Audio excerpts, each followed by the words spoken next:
All right, guys, thank y'all for playing with me. Afternoon of the first morning. I'm going to be working on Yan Kata with you. For maybe 30 years, maybe almost 30 years, Yan Kata, I have considered it my nemesis, my arch enemy. It has been so bad for me that I jokingly call it my worst enema. And the more I play with it, the more frustrated I get.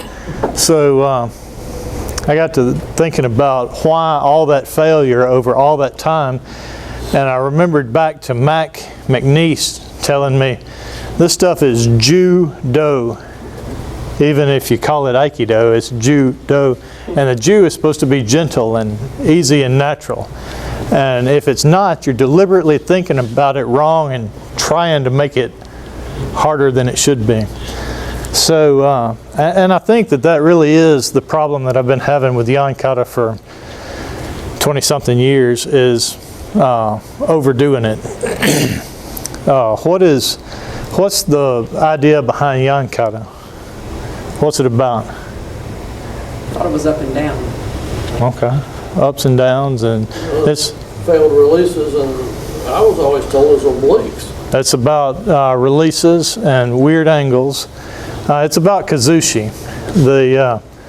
The first chunk of it, the first 7, is called Shichihan no Kazushi, the 7 off balances. So we get through Junana and Owaza and some releases, and then we get into Yan Kata, and all of a sudden we're supposed to be able to do releases showing exquisite off balance and throwing the guy down on top of that, and doing it with a moderately fast attack.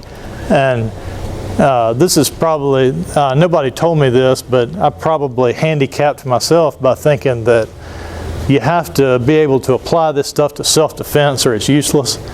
So, and what that did was that took a whole pile of variables and changed them all at once, and made this exercise impossible for several years.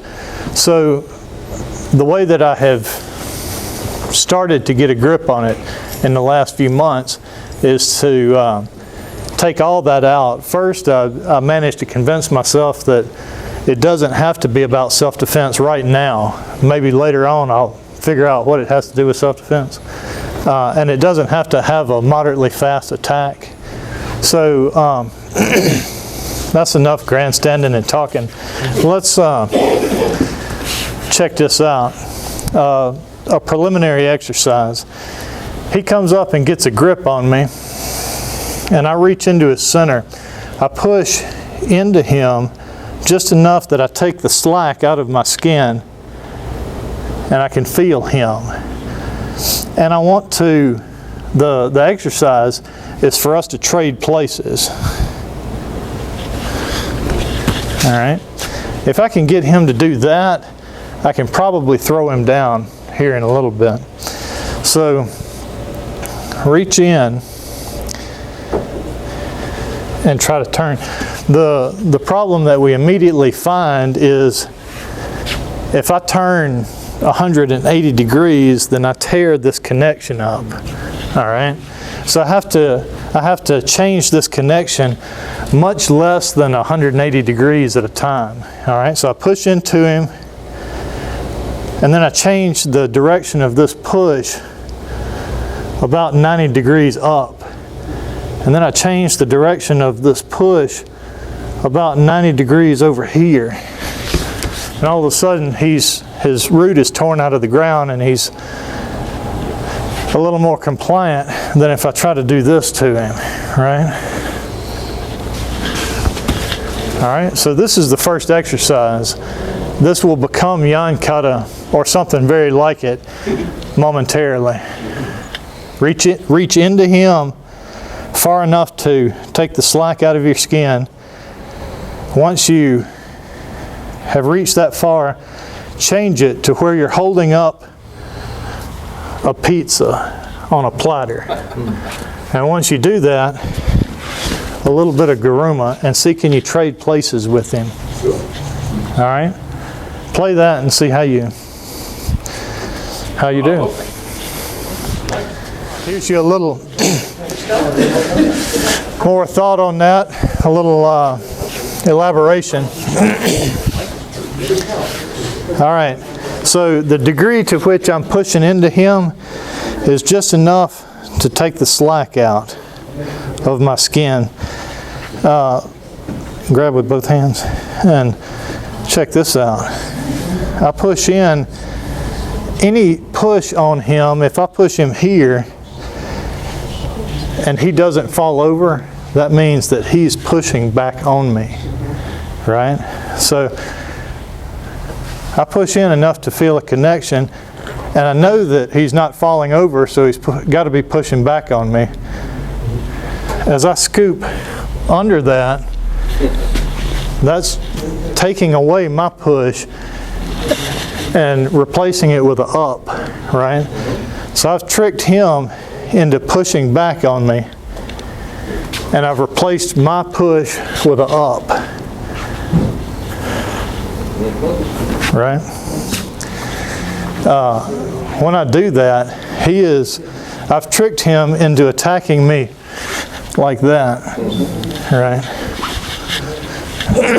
And that's when it becomes easier to trade positions with him. It's hard to convince him to cooperate here. It's not hard to convince him to operate when he's leaning on me like this. So push in, knowing that he's going to push back or he's going to fall over, right? And get it up. And then just walk a garuma around him, trading places with him. Try that again a few more times and we'll see what that has to do with Yan Kata.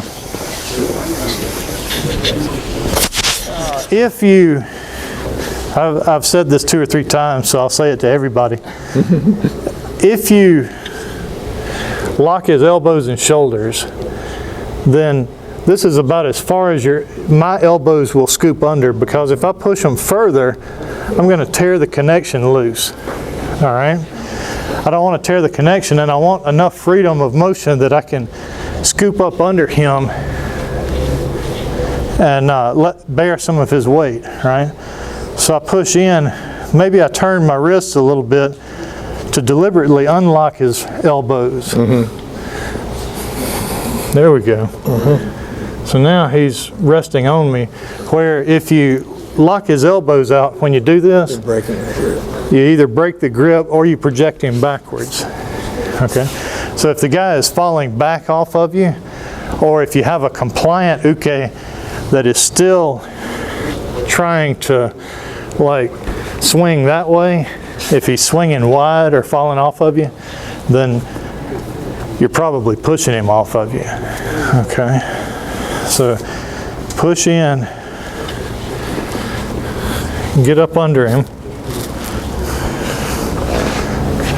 and see, can you trade places with him?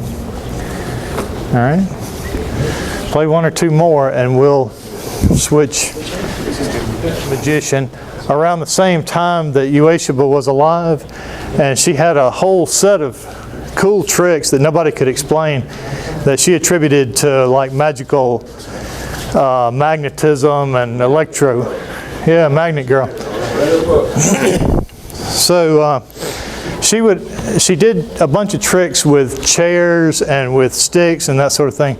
She would only let people push on her through a stick.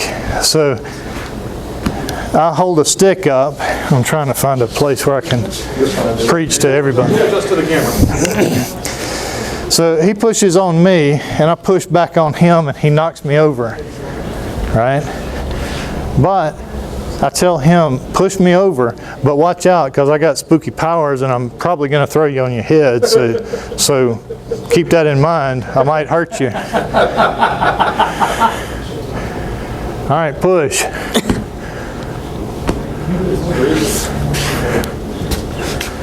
All right. So same trick, right?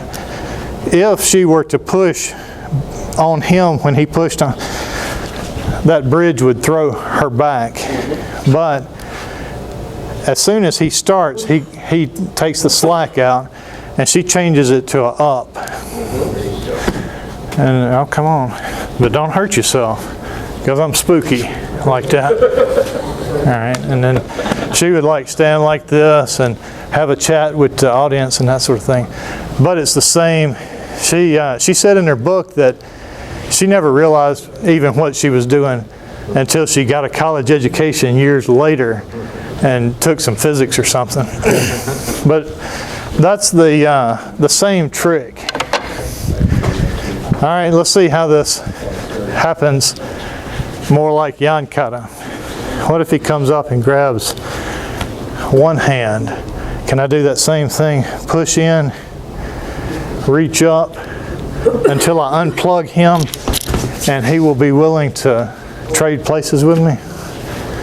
All right. So you can take you you don't have to have a moderately fast or strong or self-defense or any of that. Just turn it into an exercise, a stupid human trick. Push in enough to take the slack out, scoop under until you unplug him, and see will he switch with you. All right, play that. We talk a lot about trailer hitches. All right, if you have a ball on the back of your car that you're going to pull a trailer with, and you drop the tongue of the trailer over that, and it's sitting there, and you drive off with the car, you're not putting power on that trailer until you take all the slack out of that connection, right? And then you slam on brakes and the trailer goes bang, bang, bang, bang, bang. Or you turn the corner too sharply and the trailer goes bang, bang, bang, all right? With a well-fitting tongue on your trailer and ball, that clank is very momentary and you don't lose significant power, but there is a momentary time when that trailer is doing its own thing, not controlled by that car. Does that make sense? Okay. The same thing happens when I push in, I've taken the slack out. Now if I want him to go over there, like over my shoulder, and I pull over there, right, there's just a moment where the skin comes unstretched and then it clanks back taut, right? So I can't turn the corner 180 degrees, right? I can't even turn the corner really 90 degrees because I'll jackknife that trailer, right? Push in, I've taken the slack out. I've got to keep that slack out. So I changed from pushing here to pushing here to pushing there, right? So instead of 1, 2, it's 1, and then work your way around to the direction that you want to go. Does that make sense? Okay. The same thing occurs when you switch from the beginning of this thing to throwing him down. When you drop out from under him, take the slack out.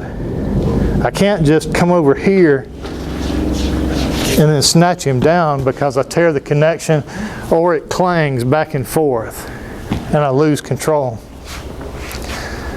Push in and up and over my shoulder, and I keep it going over my shoulder, right? So that I'm monitoring Nick talks a lot about the feel under your hand, and I haven't been able to get a hold of that. But what I'm monitoring is the condition of that slack, right?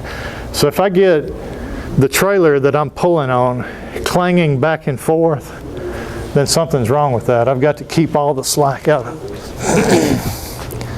Either one. Push in to take the slack out.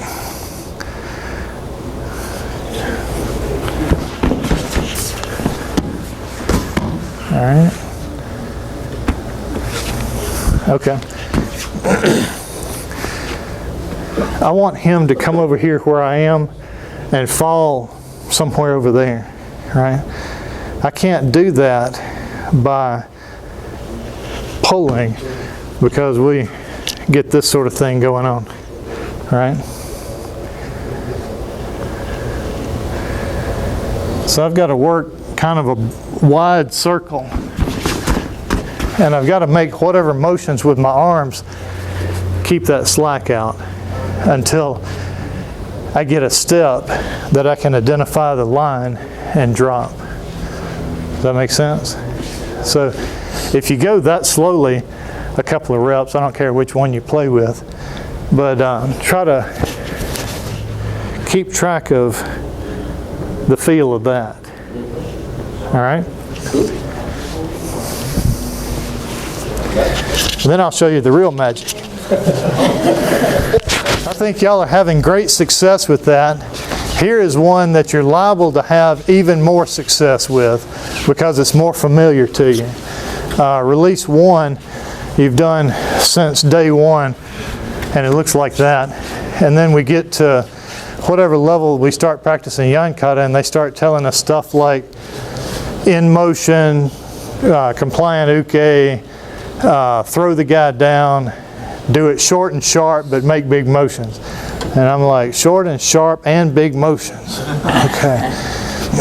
So here's how you can do those same tricks with release 1. All right, my feet and his feet are on railroad tracks. All right. The quickest way out of his way is to put this foot on this track. All right. So I did the same thing. I just did it the instant he was touching me, right? So we get about here. As he's coming down onto me, I step about that far out of the way. I'm pushing back into him until I feel him and then scooping upward. I don't want to lose this. I've taken the slack out, not only of my wrist, but of his shoulder. I've got a connection to him now, right? I don't want to lose that in order to get this, right? So, a little slower. Push in, maintain this as you switch up, and see, don't you get a little floaty feeling, all right? Now, what did we do on the previous one? We switched places and then dropped him down that weak line. Well, I've already got access to the weak line. It's right there. So how about if I keep everything the same and turn his arm over, right? Here's a fun thing. This appears in Yan Kata, right? There's this thing where he grabs me and I'm supposed to jerk away and hit him and do some stuff to his arm, right? But he's tough and he won't let me do stuff to his arm. Frequently, we like to just grind on that until we get what we want, right? But here's a funny thing, right? If I allow the stuff that's under his arm, his hand, to feel the same to him, right? I take all the slack out and then reverse that. And I've tricked him into holding me upside down. We played with this some today. We saw a similar thing where he chopped me with a knife and I parry and he picks the knife back up. And I switch. He's got a knife, right? And I want to turn this thing just to feel, he's got a knife sticking out. So I want to turn this thing over, but he's mean and tough, right? Connect and let this feel stay the same. And all of a sudden, I have that mawashi, all right? Same thing happens with release 1. In Yan Kata, it's release 3, all right?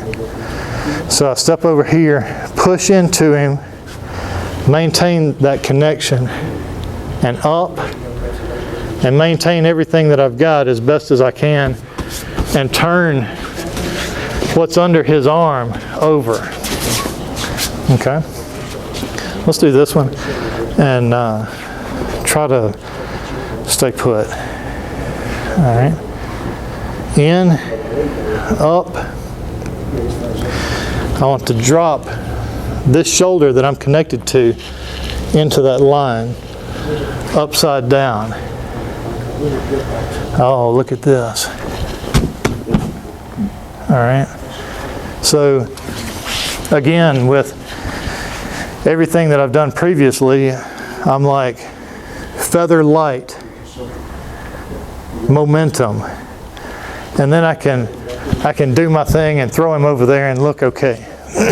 But doing it that way requires compliant momentum, all right, which we'll never get. This is kind of cool because it's from a dead standstill, and it can be a little stronger, less compliant uke.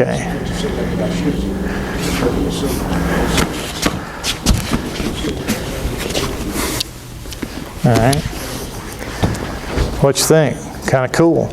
That's a interesting way of playing release 1 or 3, whichever way you number them. In, up.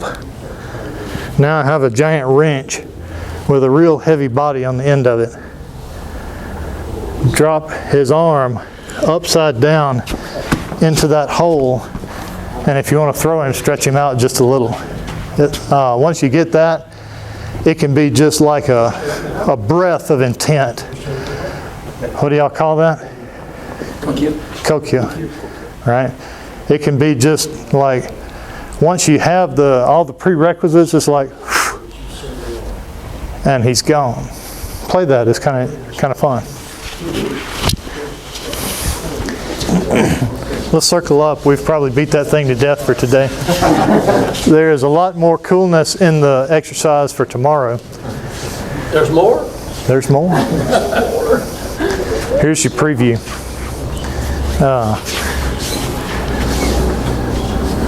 Push in and get on the railroad track, and something's wrong.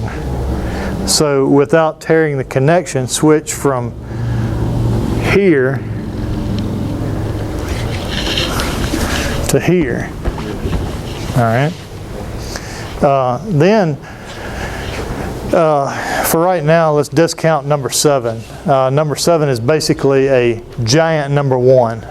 All right. So skipping to number 8, right? We start this thing, and we all know that we would like supposedly to have a feather light, fairly compliant demonstration partner, just so that you can make each other look good and demonstrate the things that you're supposed to be demonstrating. But for whatever reason, he refuses to take the hint, right? I push in and up, and I start trading places with him, and I can tell already he will not fall with me for whatever reason, right? So if I'm doing this to him and he's not going, he's trying to pull back there, right? Right? Right, so we've got these things, right?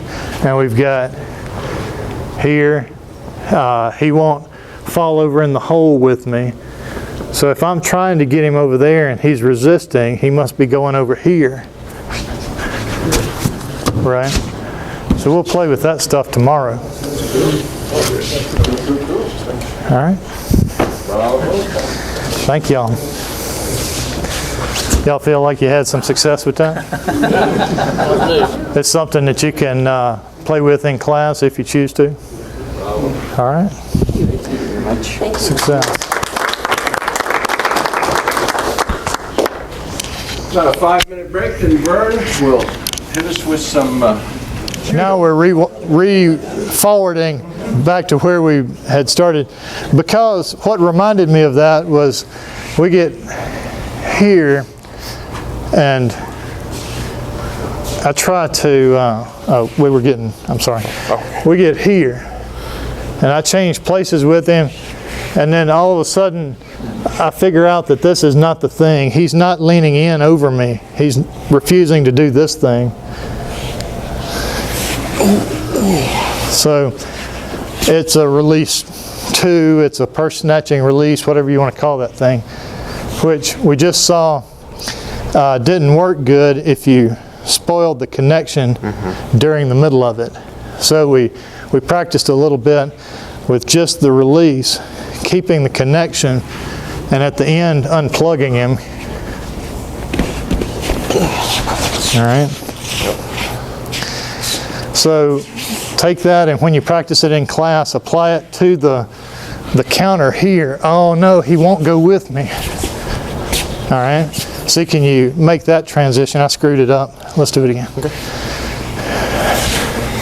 See, can you make that transition without spoiling this connection? All right. Yeah. So then we had the over-the-top thing, where I tried at the end of the off balance to lean him a little bit into this hole between his toes. All right.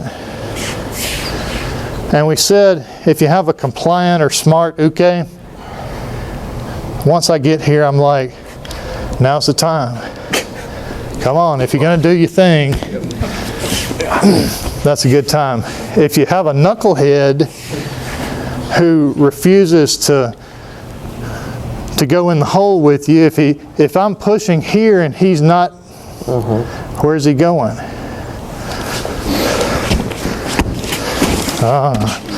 Cool. Didn't look like the kata, but it was all the same principles. The kazushi was the same. He's not going to take the hint. I want bad to put this hand in and like force him down, but that hand's out of the thing for this exercise. He's refusing to go here. So he must be trying to go over here, right? And just like the knife thing that we did, come over the top, bounce him a little bit, and then hit him. That's the end of this one, right? I try to put him in the hole and give him a hint. He's not taking the hint. So you have that thing and the opposite of it. There we go. All right, he's not going to take this hint. So if this is not his off balance that he wants to play with, it's over here. All right. Didn't expect that direction. It's not here. It's here. All right. So you can respond or manufacture those things from that off balance when you have a little bit more knuckle-headed uke, or a little less sensitive, or won't take the hint, or whatever. All right. Play that. See, can you get from this thing, maintain the connection, but move your body where he wanted to fall anyway. All right. See how that goes. Thank you. So the one that we just practiced, I push in, but he won't let me up and over the top. Maintain the connection and do this thing. And he turns back on me, right? So everybody wants to pull him past and clothesline him and do stuff to him because it's cool. But we saw that when I get him in a position like this, he's able to use this connection and my feet to reorient his feet. He can draw stability and orientation and strength from me through that connection. Okay? Slipped. So if he begins countering me or turning back to me, fixing to bust me, and I maintain that press and that connection, he can use that against me.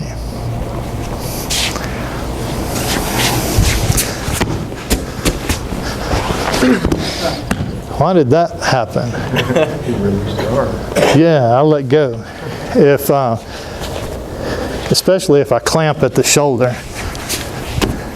All right. Oh no. All right, this is bad because I have stabilized him. All right. When he starts trying to use that connection against me, let it go. All right.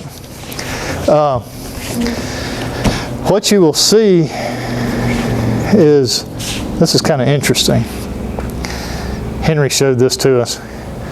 Because our arms are hanging off the side of our center, not in our center, when I get back here and pull on him and he turns and stays put, our arms, if we relax them, will do this, right? So he comes in, I do my thing, turn and stop, right? There's a little bit of that, and if you clamp down and damp that out, then all of a sudden you have to manufacture this thing. All right. If instead you enter when your arm's already over there, then you just run through him with your shoulder, and it's very light. Won't let me do that one. It swings over here, then it swings back if you let it. All right. Play that. Play the turn and stand and relax until you can feel that here there's this thing going on, there's a vibration. And then once you have that vibration, that's where you enter in for your thing. All right, play that. Kirby this time. All right, on this last one, a sort of an approximation or game or example or something, we said what Uke is going to do is turn real fast and clamp me down. All right, so when he gets a chance, oh, he turns and clamps me down. If I participate in that with my strength, then I'm clamped down with my free hand out here, and it's never going to be time to hit him, right? The problem that we have is, how do I choose the right time to go back in and bust him, right? So he turns and clamps, and I clamp too and try to figure out what to do, and it's never the right time. If I decline to participate in that,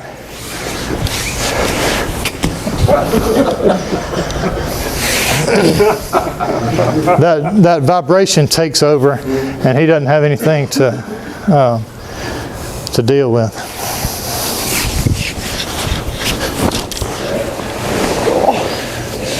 There's your feather fall.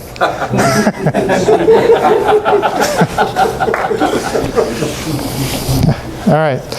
So the same thing can happen from over here, but you got more interesting problems because we're trying to find the time to enter in and fit here to hit him. Or if you feel like it, you can enter here and hit him. Either way is fine. But we've still got the same problem. We've got to figure out when to do that. If he turns and clamps on, I'm in a little bit better position because maybe I could hit him here, but I'm dead in the water. I'm motionless. If I decline to participate in that, all of a sudden he pulls my arm over there. All right, so play with that vibration. It's kind of interesting.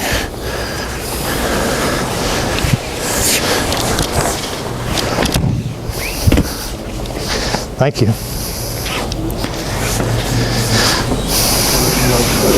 It just has a different sort of feel because of the other asymmetry. let's circle up. Yeah, circle up. Let's don't infringe on the stick guys' time. Oh, we're done? Yeah. Thank y'all for working with me. Thank you, that's awesome. So I don't know that any of that is like a finished product that you could take and like say I'm going to go tomorrow and demonstrate Yan Kata and do all that stuff. But while you're exploring the thing, keep those things in mind, and you might get some mileage out of it because I have. Very good, very cool. Thank y'all. Thank you.